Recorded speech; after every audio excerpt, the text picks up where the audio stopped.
Okay, Chris, why is Christianity bad for the world? First, because it's based on a fantastic illusion.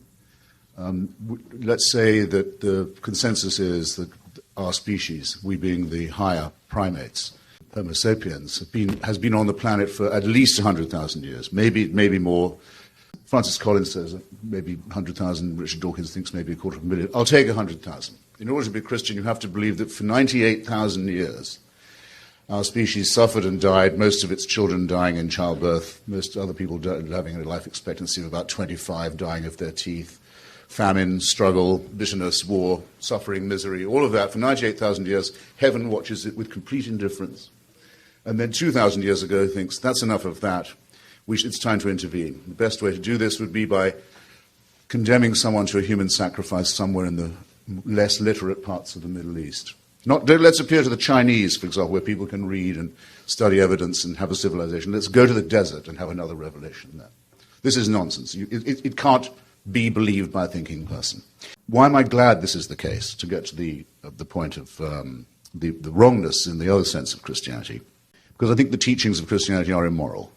The central one is the most immoral of all. That is the one of vicarious redemption. You can throw your sins onto somebody else, vulgarly known as scapegoating, in fact, or originating as scapegoating in the same area, the same desert.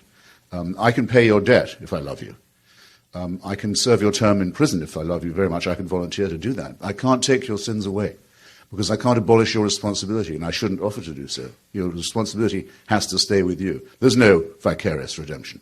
There very probably, in fact, is no redemption at all. It's just a part of wish thinking, and I don't think wish thinking is good for people either. It even manages to pollute the central question, the word I just employed, the most important word of all, the word love, by making love compulsory, by saying you must love.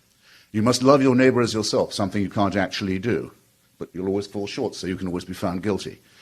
By saying you must love someone who you also must fear, that's to say a supreme being, an eternal father, someone of whom you must be afraid, but you must love him too. If you fail in this duty, you're again a wretched sinner. This is not mentally or morally or intellectually healthy, and that brings me to the final objection. I'll condense it, which is that this is a totalitarian system. If there was a God who could do these things and demand these things of us, and it was eternal and unchanging, we would be living under a dictatorship from which there was no appeal, and one that could never change, and one that knows our thoughts and can convict us of thought crime and condemn us to eternal punishment for actions that we are condemned in advance to be taking. All this in the round, and I could say more, it's an excellent thing that there's absolutely no reason to believe any of it to be true.